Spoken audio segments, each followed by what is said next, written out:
Okay, this is a work in progress. You'll see this particular project in several different stages because it's going to take me a while to finish it. But basically, for my tractor, I bought this box blade. I bought it used. It's been abused, but I got it much cheaper than a new one. In my area, a new one is $450 to $750. I got this one for $150. But it has problems that I've got to fix these problems. I've already taken it apart a little bit, a couple bolts out here. I put these pins back in just so you can see how things look. But this is one of the pins I took out. It was bent. It would not unscrew, if you can see that or not. It would not come loose. So I had to take a cutter and cut the bolts off. Well, on the other side, same way. It would not come off. It was damaged and worn really badly. So I had to cut it off to get it off. This flange here was bent real bad. It's relatively straight now, but we got that straightened out. These arms right here that are attached to the box blade, there's a real bad crack right in here. I know you can't see it, but there's a real bad crack. We'll be showing that more later. We got these. It was bent real bad. We got it straightened out, and we'll be showing you about welding that. We do have all the rippers for it, although a couple of them are not installed right at the moment. We do have those, but on two of the rippers, the hole that the ripper goes in is torn on the back side, where this box blade's really been abused. But I think we can fix it up and make a good box blade out of it again. It's going to take a little work, but we're going to save a lot of money, and that's what Do-It-Yourself with Wayne is all about. Saving you money.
Okay, in this part, as you can see, we got the box blade laying back where you can see basically what is the bottom of it.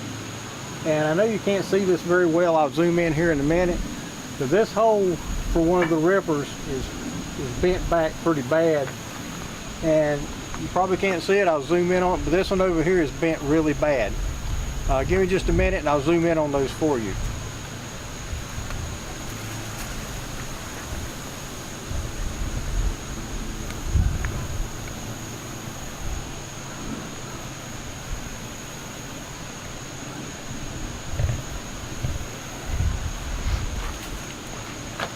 As you can see, this one is really the metal is torn where that box, where that ripper is supposed to sit right there, and in this case it goes back to there because of the metal here being torn and broken. And so we're going to attempt to push this back up into place and weld it. And also the other side that I showed you, it's not nearly as bad, but we're going to see what we can do to push it up into shape a little bit better and weld it as well. Okay, we're starting with this one first. What we're going to attempt to do, use a bottle jack, a hydraulic bottle jack, and just force that back up in there. Let's see how it works. I need to tighten up the bottle jack.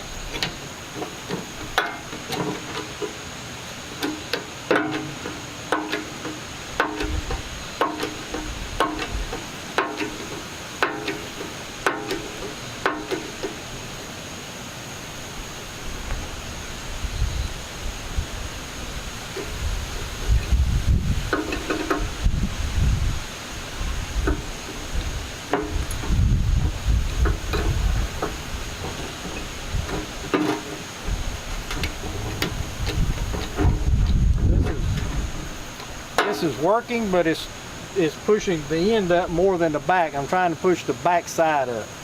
We'll see how that works.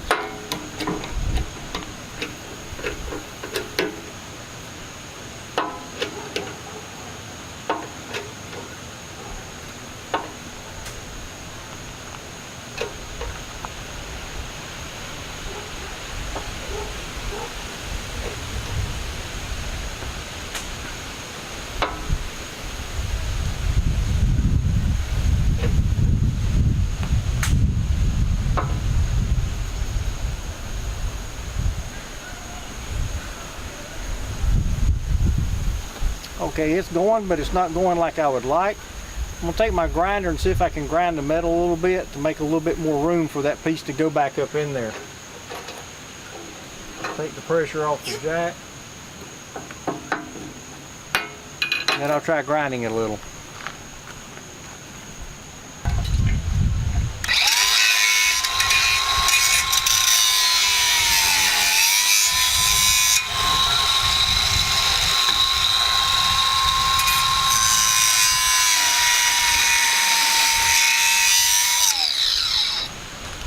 Let's try a little bit more.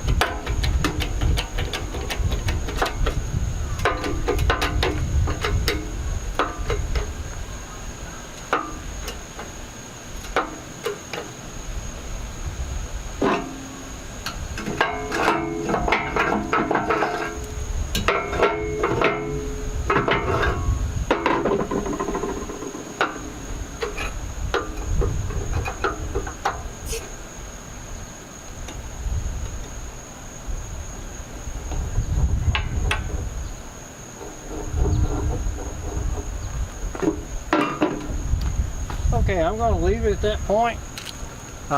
If I could get under here, I'd use a sledgehammer, and there's quite a lump right in there that I can't get out.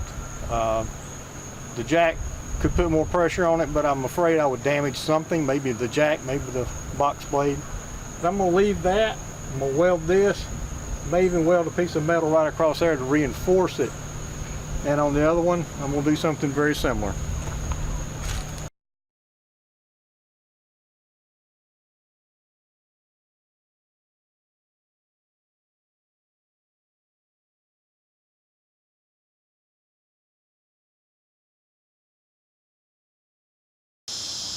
Okay, at this point, we got the bent parts straightened out for the most part. We got the parts that were broken welded back. Like you can see, our joints here welded back.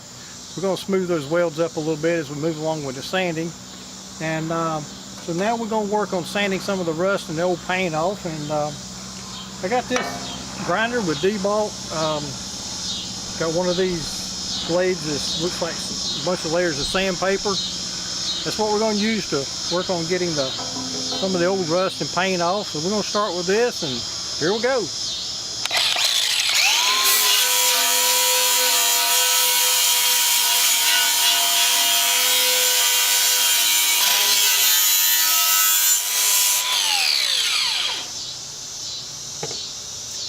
Now I'll admit, I may not be the smartest guy in the world.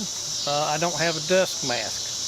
I would recommend you use a dust mask when you're doing this, but we got a little bit of breeze today and the dust is not too bad, so I'm not going to go get mine. But you know, if you're sanding with something like this, a power sander, I would recommend a dust mask. But like I said, it's A little bit of breeze today, and it's not real bad, so I'm going to pass on it.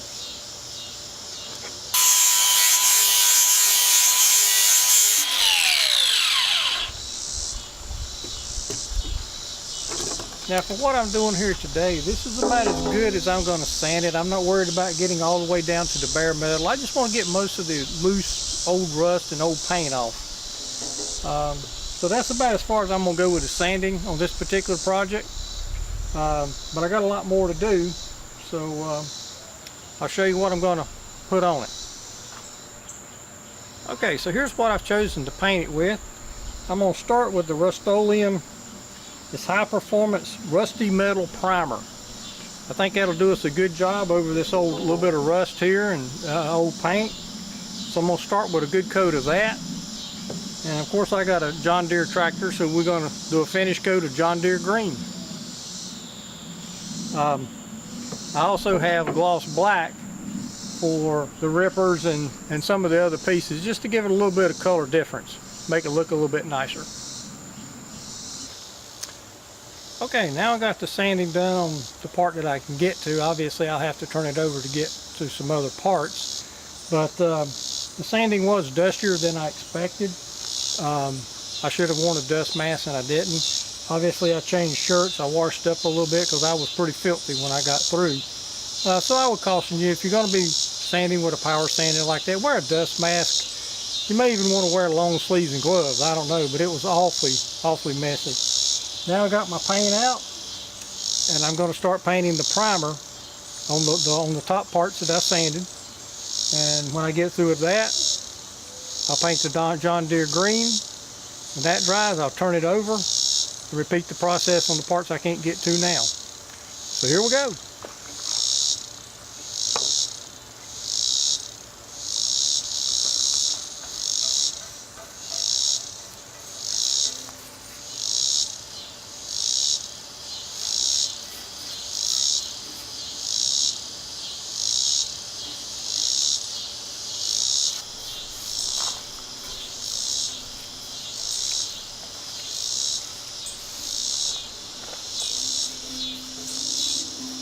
Well, there we go with that part. I'm going to give y'all a break and I'm going to paint the rest of it off camera. Okay, at this point, the parts that I can get to that I've sanded, I've got a coat of primer on it. I'm not going to prime this under here and paint it. Nobody's ever going to see it anyway, and I'm not going to worry about that part. But the top part has primer on it. When that gets good and dry, I'll turn it over so I can get to the other parts that are face down right now. I'll get those sanded and primed. Then it'll be ready for some John Deere green and gloss black. Okay, here we are with our box blade. It's been several days since I painted the primer on this side. I changed my mind about turning it over and doing the primer on the other side first. It's a lot of trouble to turn this thing. I work by myself most of the time, and I have to use my tractor's front loader to turn it. So I decided to go ahead and do the John Deere green on the part that I primed. Then I'll turn it over and do the sanding and priming on the side that I can't get to right now. You may not be able to see it very well, but down at the end I've already done a little bit of a test paint just to make sure things cover good. It looks like I may have to do a second coat on this just to get all the primer covered up, but if I do, I will. But anyway, we got our John Deere green, and we're going to start painting this thing now.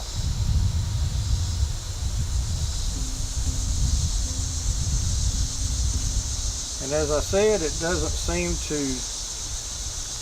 cover real well in one coat. Maybe if I put it on a little heavier, I may do that and try it and see what happens. But I am putting a good bit of paint on here just to see how it will cover. Not doing too bad if I cover real thick. So we may do that and see how it goes. But so that's what I'm going to do. We're going to finish painting it like that. We're going to paint all that I've got primed, and then we'll see how it looks. Okay, there you are. This side's painted John Deere green now. I don't think I'm going to have to put another coat on. I think I'm going to be happy with what I've got. I mean, after all, when I'm through, I'm just going to put it on the back of my tractor and drag it through dirt and gravel and stuff. So it doesn't have to be perfect because it's going to get all scratched up anyway.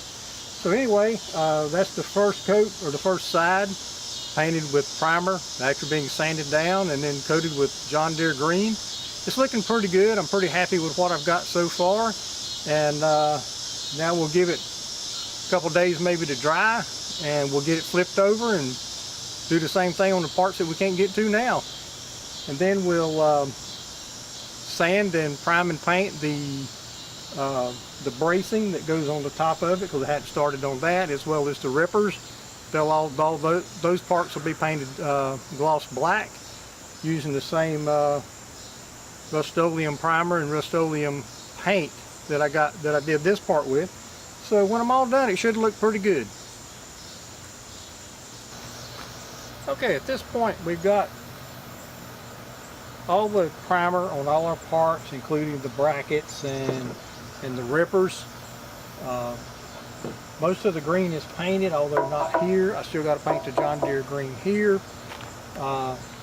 The bracing parts and the rippers and the blade here I'm going to do in black, just to make it look a little bit nicer. And one thing I didn't mention before, but when I'm doing stuff like this paint is an oil-based paint, so you can't clean your brushes with water. What I do is I buy these really cheap brushes at wherever, dollar store, Lowe's, Home Depot, whatever, and I don't bother cleaning them. I mean, these things are like $1, and rather than clean them, I use them and throw them away. Okay, they're so cheap they're not worth trying to clean. I do have really good brushes that I use when I'm painting in the house or something like that, and those I take good care of. But these cheap brushes, I just use them one time and throw them away. So that's my tip about brushes. If you're doing something that you want really nice, like inside your house, get you some really good brushes. If you're doing something like this, get you some cheap brushes, and when you're through with them, just throw them away. But anyway, we're going to start painting this, and we're just going to go on here and give us a good liberal coat of black paint.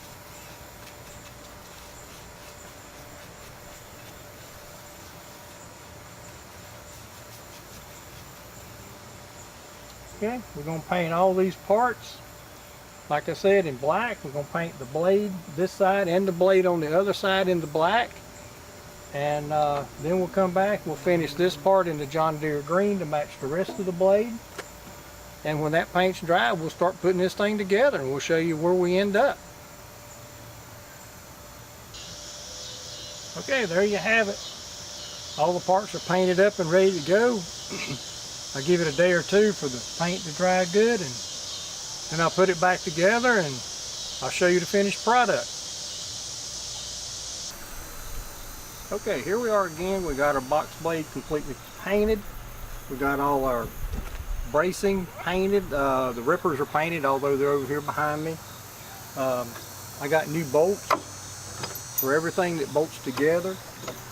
One thing I learned years ago is if your bolts are old, especially if they've been stressed, they never seem to tighten up as good. They never seem to work as good as new ones. Plus, with the finishing work I've done with sanding and painting to make this look better, the new bolts just look nicer. So we're going with new bolts today, and so we're going to proceed with putting this thing back together now. Okay. Now I'm going to start putting my parts back together, and for your benefit, I did dry fit everything, so this will go a little bit quicker. I ain't going to make out like I just absolutely knew what went where. So I did dry fit it. One thing I do a lot of times, and I did that in this case, was I took a picture of things before I started taking them apart. Makes it a lot easier to look back and refresh your memory of exactly how things went. As an example, you start putting this on. Does it go here or does it go here? You can look back at that old photo that you took before you started taking things apart, and you'll know where things go. So in this case, like I said, I did a dry fit before I started, so we're good to go. This goes on the inside. Bolt through it like that. Lock washer and nut.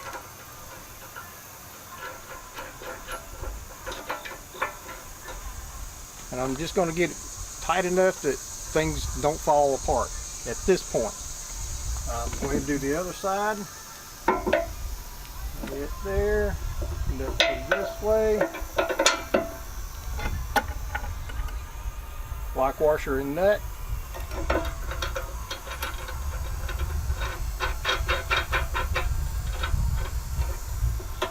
Okay, leave some play in it. Alright, now these parts, 2 holes go at the top, 1 at the bottom. They go to the inside. Like so. Lock washer.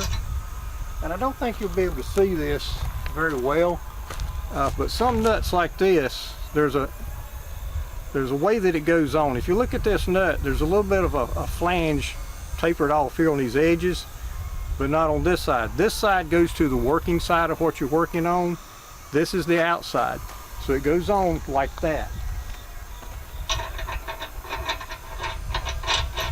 I don't think it's a really big deal, but some nuts do have a right and wrong way to put them on. Okay, I'm gonna leave that there. I'm gonna go to the other side. Same thing here. In through it, lock washer, nut, make sure you put it on the right way, leave it real loose. Now one thing that I do struggle with a little bit with this particular box blade is, as I've said before several times, this box blade was really abused in its lifetime, so some of these parts are bent some, and I didn't feel like I really had what it would take to straighten them, so I left them a little bit bent. So things don't line up perfectly, but they line up good enough that they're going to work just fine. So I'm leaving things a little extra loose, maybe more so than I normally would, just to give me a little extra play to get everything fitted together, and then I'll tighten the nuts down.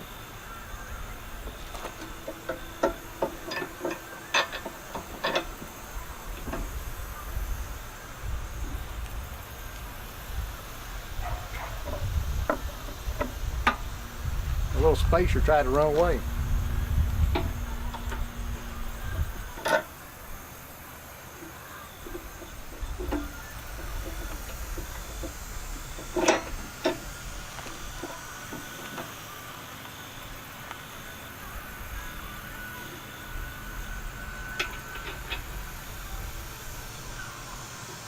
Like I said, some of these parts are bent so they don't line up real good.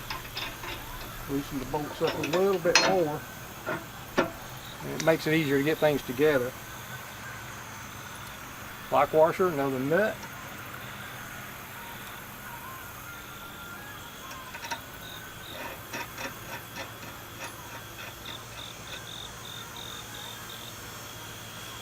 And there you have it. Everything's put back together except for tightening it up. Now I'm going to tighten these up a bit with wrenches. Make sure the holes here are straight up and down. It's not required, but it does make it easier to put the pins in and out later.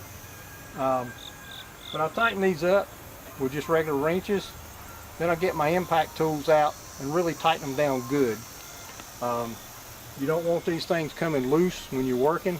If you lose one of these nuts, it really kind of messes your day up when you lose parts off of an implement like this. And so I'm just going to take my hand tools and tighten them up as good as I can.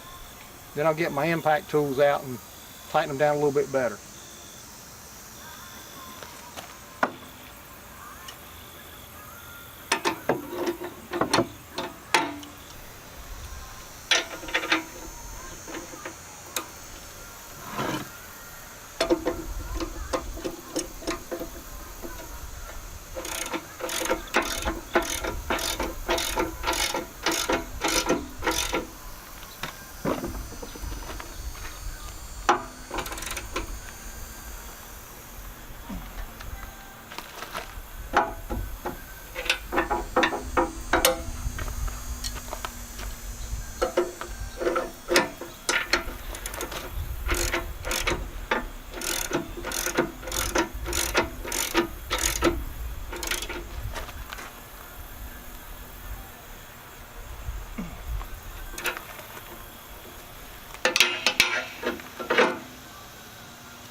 Okay, at this point, I'm going to use my impact wrench and I'll tighten these things down just as tight as my impact wrench can get them.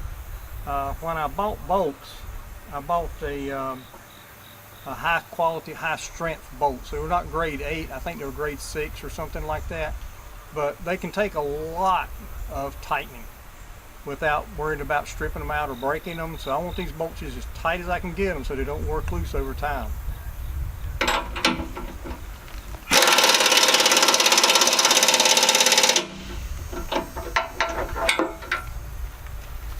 There's that one.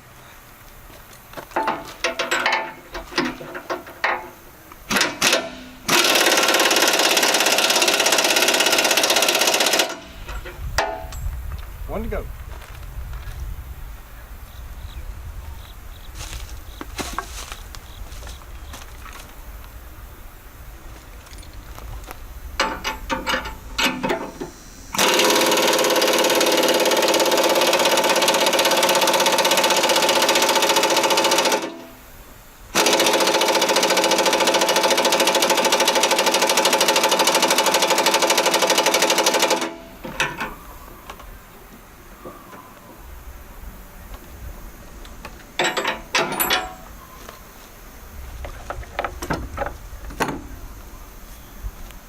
Now unfortunately, I don't have a socket from my impact wrench that will fit these nuts. So my only option here is to use my adjustable wrench, because this is the only thing I got that'll fit that big of a nut. So I'll be working on these with this, but I'll still work to get them just as tight as I possibly can.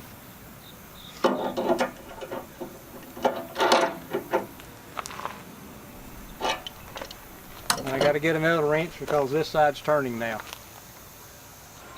Okay, I went and got my other adjustable wrench. I put it here onto that so it can't turn, keeping this hole straight up. Then we'll take my other adjustable wrench, which is a little bit longer, and do this to tighten it down. Now because these metal pieces are bent some, this is not closing up well. I still probably got close to 1/8 of an inch gap right here, even though it's really pressed against it back here. So I really want to tighten this up as much as I can.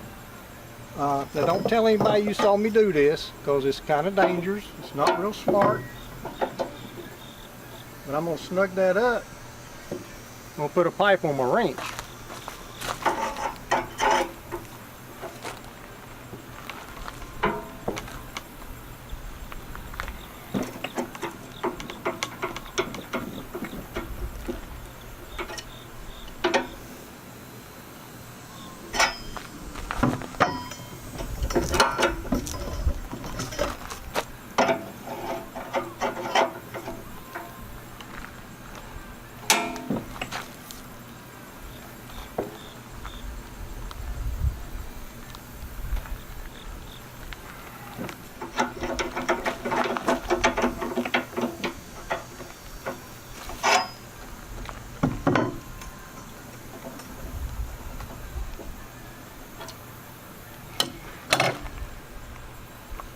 It's still not together as much as I would like, but I was really putting a lot of stress on my wrenches. I don't want to break them. So I'm going to stop at that point. Later on, after I get this on my tractor, I'll use it a little bit. I'm sure things are going to loosen up some. I'll tighten it up more then. And hopefully, you can't really see it, but right in here, there's still a little bit of a gap. Well, I'm hoping to close that gap up in time. So let's go ahead and do the other side.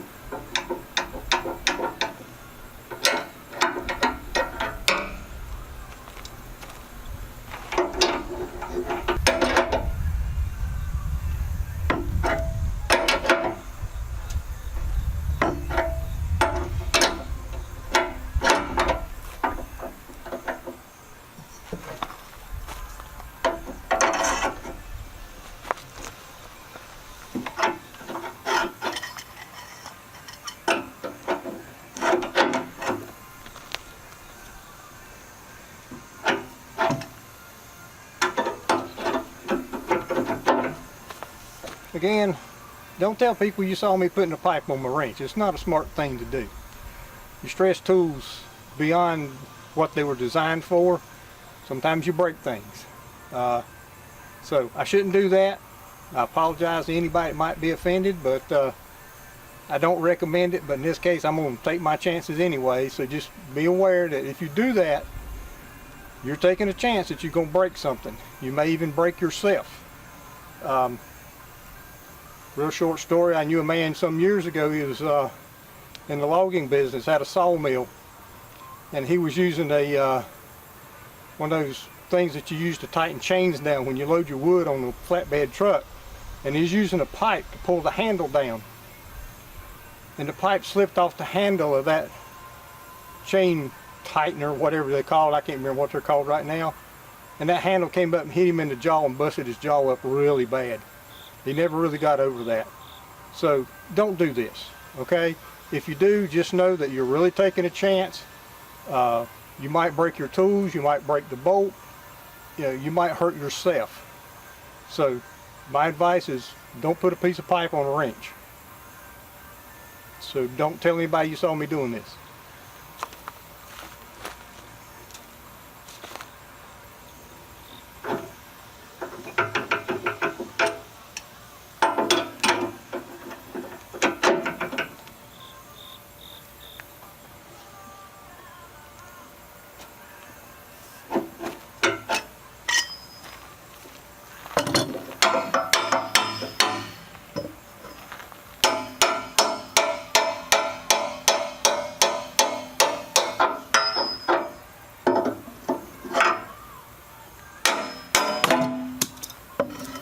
Well, I got it off.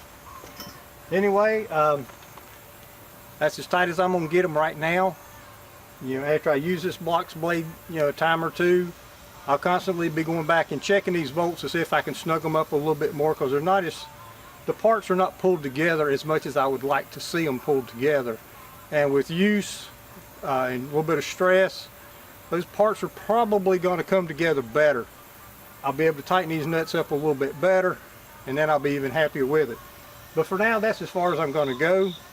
Now my next step is to get the rippers put in here. One of my rippers is an odd ripper. It doesn't match the others, and I'm going to end up having to drill an extra hole in it so that it will match the depth that the other 4 rippers cut to. So my next step is to get this raised up a little bit where I can put the rippers on it and size them and get them fitted properly. Okay, I missed the video somehow of putting the rippers in, but basically I just slid them in, put the pins in. Obviously the one ripper in the middle is the one that's oddball. I'll be drilling a hole in it a little bit later to get it sized where it cuts just the same depth as the other. And this is the back side of the finished box blade. The next step will be to get it off my workbench and attach it to the tractor.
Okay, here we have it. Finished product. Nice little box blade on the back of my tractor. Looks like we might need to touch up the paint on that side of the box blade just a little bit, but other than that, it looks great. It's working well, and I apologize for this video taking so long, but there's a lot of steps to doing what we did here, but we are real happy with the product that we ended up with. And we hope you'll like our videos and click like on them. We hope you'll subscribe to our channel so you'll be notified of future how-to videos that we're doing. And we really expect to have a lot of new videos coming up in the future, so please do subscribe to our channel, and we hope you have a great day. Thank you for visiting Do It Yourself with Wayne.